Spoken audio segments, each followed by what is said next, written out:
think it was the 2004 provincial election, I went to see David Suzuki speak for the first time at Mount Royal College. It was life-changing. It totally touched me in a way that wasn't preachy, but about finding balance in life. And by the time I got home, I turned to my mom and I said, "Mom, I'm gonna go live in the bush." And within 2 weeks, I had packed everything up and I lived in the bush for 2 years. I just wanted to see how close to carbon-free I could get. Just an experiment, just to see who I am in this world and where I fit in and what my impact is. And you can't do it, but that consciousness that I carry every single day is what got me here. I'm Jeannette Hall, shepherd and owner of BAD Plant Management and Reclamation. I'm here in Confluence Park for the City of Calgary, working on a target browsing program with 106 goats.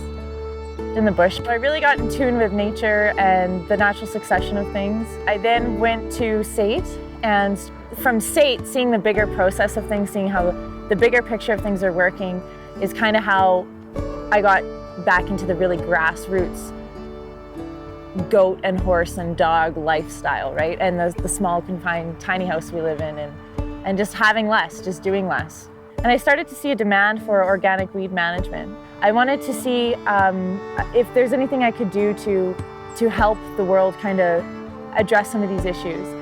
And with goats, you're just utilizing their natural ability to section out broadleaf plants.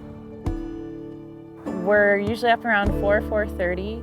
We get out around 5:30 with the horses and the goats. They only eat for a couple of hours and then they have to lay down. So if we have a water source nearby, we might rest in the field or we'll come back to camp.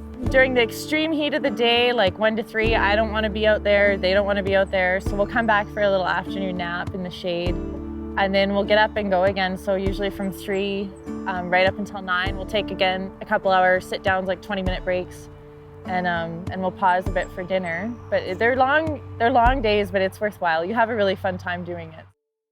I was sitting right on the edge here looking down the valley, and the light had the most vivid greens in this valley, and it looked like almost prehistoric. And then you've got all this traffic and all this busyness and all this chaos and concrete and you know, black tar roofs. And you remember that little wedge used to be what this all looked like at one time, right? And it really takes you back into like the chaos of life and then that moment. And that's exactly what our parks and our spaces are doing for us, is they're giving us time in the city to come and get grounded and get focused and get back to ourselves and nature. And I hope that's what we are facilitating here and helping Calgarians with.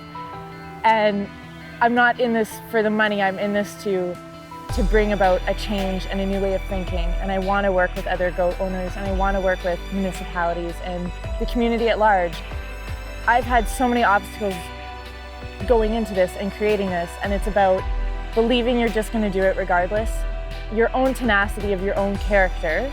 Doesn't matter what anyone's told you are or who you are, you know who you are. And it's about owning that as a woman and being proud of it and really sharing that with the world.